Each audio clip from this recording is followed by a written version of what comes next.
Hey everyone, Matt here from Docs Running, and today we're going to do a comparison review of the Saucony Endorphin Speed 4 versus the Saucony Endorphin Trainer. Now, these are both shoes in the Endorphin line. You're definitely on the up-tempo range of things based on the Endorphin name. They both got plates, they both got some super foams in them. So there is some similarities here. And when I did the Endorphin Trainer comparison to the Kinvara Pro, enough people asked me to go, hey, can you do a comparison video? And yes, I do read the comments. I'm more than happy to help because the whole purpose of this stuff is helping you make better decisions about stuff that's going to work best for you. And I do acknowledge, yes, now the Kinvara Pros come the Endorphin Trainer. Yes, there is some overlap with the speed, but they are actually quite different. So like I said, the purpose of this review is if you're interested in either one of these models to help you figure out which one might work better for you. So let's start off with specs first. I'm going to do this all in my men's size 10. So the Endorphin Trainer is coming in at 302 grams or about 10.7 ounces for my size 10. The Endorphin Speed 4 is coming in much lighter at 250 grams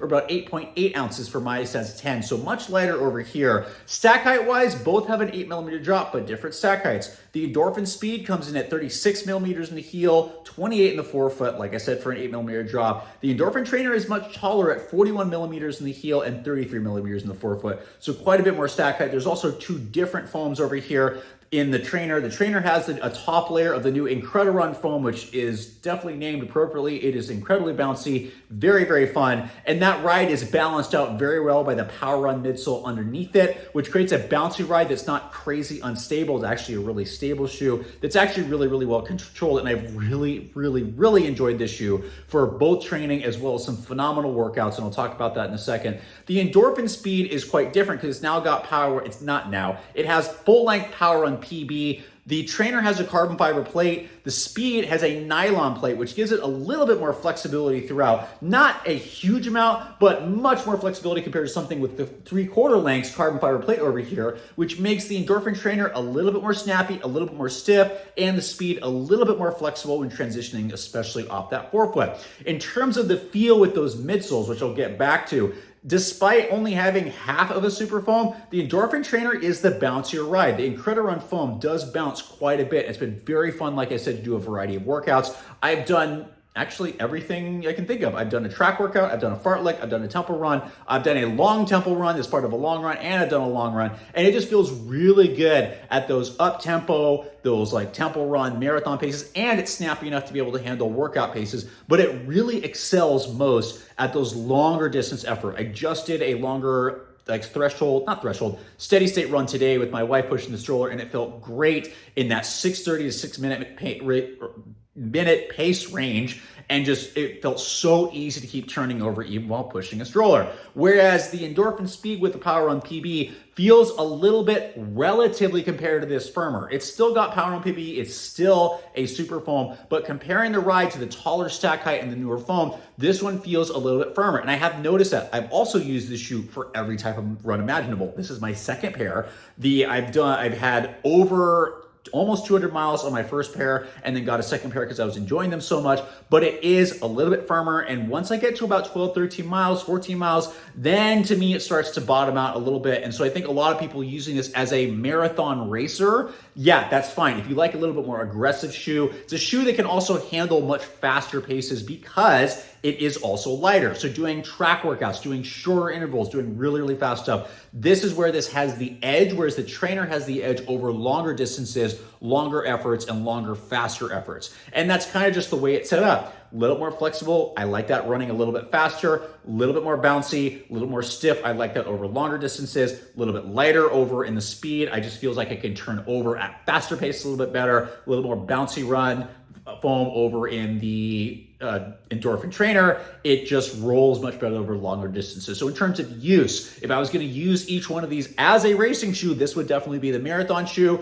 This would be the half marathon, 10K, maybe even 5K if you're someone that doesn't do well with this like really aggressive stiff carbon fiber plates, or something like the Kinvara Pro, or I knew I was going to say that at some point. The Saucony Endorphin Pro, then the Speed's going to be better of an option at the slightly shorter distances, but both of them can go into longer distances. One just might feel a little bit better personally. In terms of stability, that's also something really important. The Endorphin Speed has always been a little bit more in that neutral category. Version 3 actually got into that stable neutral category. Version 4 is much more neutral. Midfoot fairly narrow. There are sidewalls, so it's not terrible, but this is not a overly stable shoe. It's much more in line of neutral mechanics. There is some great stuff. The heel, again, has some medial sole flare, which creates a little bit of resistance to medial motion at the heel, but overall it's much more neutral, whereas the Endorphin trainer is a solidly stable neutral shoe. As you can see, the midfoot is definitely filled in there. The same kind of thing where there's a little bit, sorry, I'm doing the wrong side. There's a little bit more medial sole flare than lateral, and there's really good sidewalls. So this shoe feels much more like it has a little bit lateral bias, a little more stable neutral, which makes it work so much better over longer distances for me.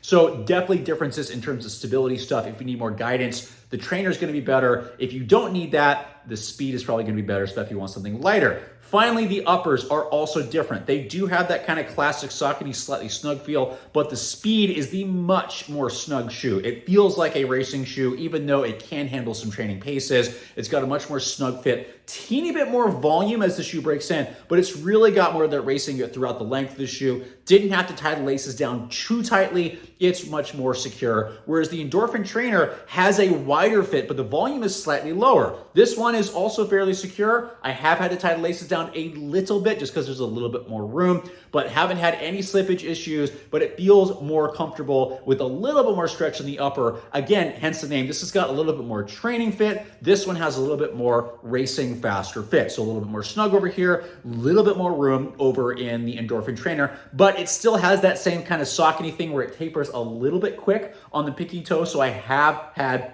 a little bit of chafing in both shoes on my fifth toe, especially when going into longer distances. Regardless, both these are awesome shoes. Both of them are actually also really awesome for those that don't do well with the super carbon plated shoes out there, that maybe want something a little bit less aggressive for longer distances, especially for recreational runners. These are also gonna be really great training options. I will say there's a little bit more easier effort versatility in the trainer, hence the name, and a little bit more speed versatility into shorter distances in the aptly named Speed 4. Both are excellent options. I will say the last thing on durability, my pair of Endorphin trainers are doing much better. This is 50 miles right here and the outsole is still intact. If you are a forefoot striker, I am starting to wear a little bit of that lateral forefoot. So again, not perfect durability. As the Speed though does have much more outsole coverage, is you're probably gonna be a little bit more durable depending on where you land. But if you're a heel striker, Endorphin trainer is doing fairly well. I will get you a 100-mile review, I promise, to see if it survives that long.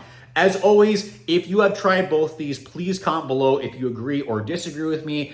Anything that you say and your experiences are gonna help others that are looking through these reviews, trying to figure out what's gonna work for them. And last but not least, as always, hope this helps you figure out what works best for you in terms of footwear.